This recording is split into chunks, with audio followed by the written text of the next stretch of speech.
Salam Indonesia, Anda menyaksikan berita terkini bersama saya, Made Sukadankarang. Pemkab Bangli berencana mengusulkan perbaikan rumah warga yang rusak akibat gempa bumi ke pemerintah provinsi dan pusat. Namun demikian, hingga kini proses pendataan terhadap rumah termasuk fasilitas umum yang terdampak gempa pertengahan Oktober lalu belum tuntas.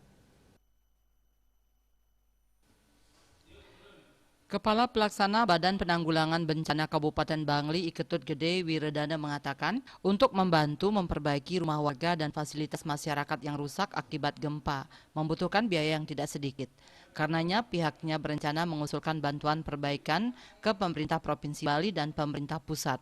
Namun pihaknya mengaku masih melakukan proses pendataan untuk mendapatkan data pasti mengenai jumlah kerusakannya.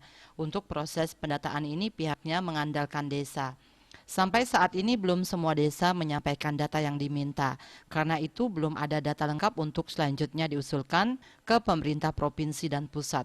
Sementara ada sekitar 250 rumah dan tempat ibadah yang terdata rusak. Agar proses pendataan bisa cepat tuntas, pihaknya akan menghubungi kades-kades yang belum menyampaikan data. Pengusulan bantuan perbaikan ke pemerintah provinsi maupun pusat tidak ada batas waktu. Sementara itu, Kasih Kedaruratan dan Logistik BPBD Bangli Iketut Agus Sutapo mengatakan, sebagaimana arahan BNPB, Bangli telah diminta mengajukan usulan bantuan perbaikan rumah yang rusak akibat bencana gempa, baik yang tingkat kerusakannya ringan, sedang maupun berat.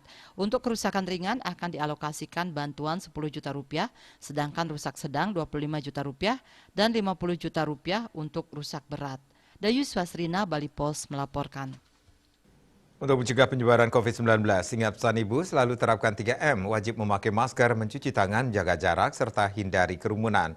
Dengan penerapan perilaku 3M, Indonesia segera terbebas virus corona menuju Indonesia maju. Update terus informasi Anda dengan subscribe dan like YouTube channel Bali TV @newsbalitv. Tetaplah bersama Bali TV. Salam Indonesia.